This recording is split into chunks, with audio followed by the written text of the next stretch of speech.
Senate में chairman और deputy chairman का इंतखाब 12:30 बजे होगा। यूसुफ रजा गिलानी ने बतौर चेयरमैन सेनेट कागजात सेनेट सेक्रेटरीट में जमा करा दिए हैं। डिप्टी चेयरमैन के लिए लीगी सेनेटर सईदाल नासिर ने कागजात जमा करा दिए। मजीद तफसीलात जानते हैं डॉन न्यूज के नुमाइंदे इरफान सिद्दुज़ई से। इरफान, मजीद क्या तफसीलात हैं, आगाह कीजिएगा।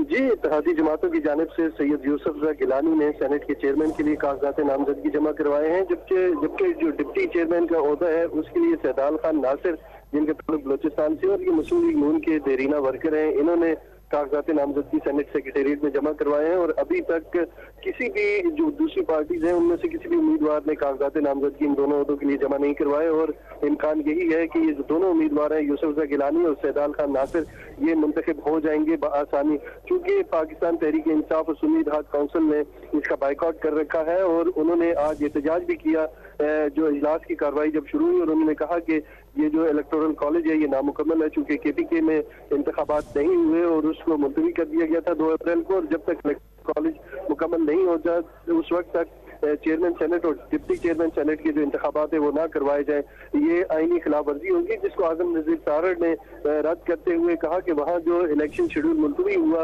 वो बिल्कुल आइन के मुताबिक था। तो ये कार्रवाई में आज सुबह जो पाकिस्तान तहरीक इंसाफ और सुन्नी इत्तेहाद काउंसिल के रकीन है उन्होंने शोर शराबा किया और ऐवान की कार्रवाई को डिस्टर्ब किए रखा जब तक कार्रवाई चलती रही। उसके बाद जो शेड्यूल जारी किया गया उसमें जो कागजात नामजदगी वो जमा करवा दिए गए हैं और 11:15 बजे तक का टाइम है स्क्रूटनी का। 11:15 बजे स्क्रूटनी होगी और उसके बाद उम्मीदवारों का हतमी ऐलान होगा और 12:30 बजे दोबारा से ऐवान की कार्रवाई शुरू होगी, जहां पे इन दोनों ओहदों के लिए इंतखाब होगा। जी, इरफान सिद्दुज़ई हमें तफसीलात से आगाह कर रहे थे, आपका शुक्रिया।